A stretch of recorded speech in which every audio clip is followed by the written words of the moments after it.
Welcome to Priya's food channel. இன்றைக்கி நம்ம வந்து ஒரு ஸ்வீட் ரெசிபி தான் பார்க்க போகிறோம். அந்த ஸ்வீட் வந்து எல்லாருக்கும் பிடிச்ச பிரெட் அல்வா தான். இந்த பிரெட் அல்வாவுக்கு தேவையான 8 பிரெட் ஸ்லைசஸ் வச்சு நான் பண்ண போகிறேன். இந்த 8 பிரெட் ஸ்லைசஸை கார்னர்ஸ் எல்லாம் கட் பண்ணிவிட்டு இதை வந்து ஸ்லைஸ் போட்டு நான் வந்து பவுடர் பண்ணி எடுத்துக்க போகிறேன். இது நம்ம பவுடராக அரைச்சி தான் வந்து வறுத்து யூஸ் பண்ண போகிறோம். இதை நெய்லேயும் வறுத்துட்டு நம்ம யூஸ் பண்ணலாம். இது நெய் அதிகமாக குடிக்கும், சாப்பிடும் போது ரொம்ப திகட்ட ஆரம்பிச்சிரும்ன்றதுனால நான் வந்து நெய் வந்து ரொம்ப கம்மி குவான்டிட்டி ஊற்றி செய்ய போகிறதுனால நான் பவுடர் பண்ணிக்கிட்டேன். இதை வந்து பவுடர் பண்ணி ஒரு ஓரமாக எடுத்து வச்சுக்கோங்க, பிரெட் க்ரம்ஸ் மாதிரி. இப்போ வந்து தனியாக ஒரு தவா வச்சு கடாய் ஹீட் ஆனதும் இதில் 2 ஸ்பூன் நெய் விட்டு 10 முந்திரியை வறுத்து தனியாக எடுத்து வச்சுக்கிட்டேன். அதே கடாயில் எக்ஸ்ட்ரா 1 ஸ்பூன் நெய் விட்டு நம்ம பவுடர் பண்ணி வச்சுருந்த பிரெட் ஸ்லைசஸை இதுக்குள்ளே போட்டு நல்லா வறுத்துக்க போகிறோம். இது வந்து கை விடாமல் கலந்துக்கிட்டே இருக்கணும். எல்லா துகளும் வந்து நம்மளுக்கு வந்து ஈவனாக குக் ஆகணும். நம்ம ஒரு நிமிஷம் விட்டுட்டோம்னாலும் ஒரு சைடு கரிஞ்சிரும், ஒரு சைடு வெள்ளையாகவே இருக்கும். அது வந்து அல்வா பண்ணதுக்கப்புறமா கலர் டிஃப்ரெண்ட்டாக இருந்துச்சுன்னா நல்லா இருக்காது, பார்க்குறதுக்கும் நல்லா இருக்காது. டேஸ்ட்டும் வந்து அந்த பச்சை ப்ரெட்டோட ஸ்மெல் வரும் ஆரம்பிச்சிரும். அதனால் நம்ம கலந்து விட்டுட்டே இருக்கணும்.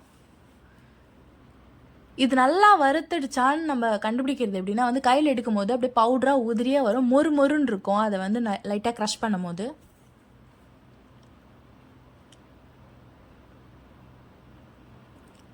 நல்லா வறுத்துட்டே இருங்க கைவிடாமல். ரஸ்கை பவுடர் பண்ணால் எப்படி கிடைக்கும் நம்மளுக்கு, அந்த மாதிரியான ஒரு தூள் மாதிரி கிடைச்சிரும். இப்போ இந்த மாதிரி கிடைச்சதுக்கு அப்புறமேட்டு ஒரு 1/2 லிட்டர் பாலை வந்து நான் காய்ச்சி வச்சுருக்கேன், ஆற வைக்கல, காய்ச்சி கொதிச்சுட்டே இருக்குது பக்கத்து அடுப்பில். அந்த கொதிக்கிற பாலை அந்த ப்ரெட் மேலேயே ஊற்றிட்டேன்.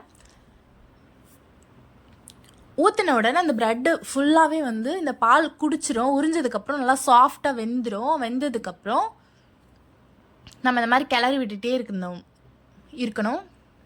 இதில் வந்து ஒரு 4 ஏலக்காவை வந்து பவுடர் பண்ணி வச்சுருக்கேன். அந்த ஏலக்காய் பவுடரையும் இது கூட சேர்த்து கிளறி விட்டுக்க போகிறேன். இதுக்கு வந்து மெயினான நம்மளுக்கு டேஸ்ட்டு தரக்கூடிய ஒரு இன்க்ரீடியண்ட்னால் நீங்கள் வந்து பால்கோவா சேர்க்கணும். இதில் வந்து நான் 100 கிராம் பால்கோவா, ஸ்வீட் பால்கோவாவை இது கூட நான் சேர்த்துக்க போகிறேன். அதுக்கு முன்னாடி நான் வந்து 200 கிராம் சர்க்கரை சேர்த்துக்கிறேன். 150 200 கிராம் அளவுக்கு சர்க்கரை சேர்த்துக்கிறேன். இந்த கப்பால் 3 கப் அளவுக்கு நான் வந்து சர்க்கரை சேர்த்துக்கிறேன். சர்க்கரை சேர்த்ததுக்கு அப்புறமேட்டு வந்து கொஞ்சம் வந்து இந்த அல்வா வந்து மெல்ட் ஆகி வரும். எந்த அளவுக்கு டைட்டாக இருந்துச்சோ அந்த அளவுக்கு கொஞ்சம் லூஸ் ஆகும். இருந்தாலும் பரவாயில்ல, கிளற வந்து நல்லா வெந்து வரும்போது நல்லா ஆகிடும் திக்காகவே. இப்போ இந்த மாதிரி கிளறி விட்டுட்டு நம்ம வறுத்து வச்சிருந்த முந்திரியும் சேர்த்துக்கலாம். இது கூட நம்ம அந்த பால்கோவாவும் 100 கிராம் சேர்த்துக்கலாம்.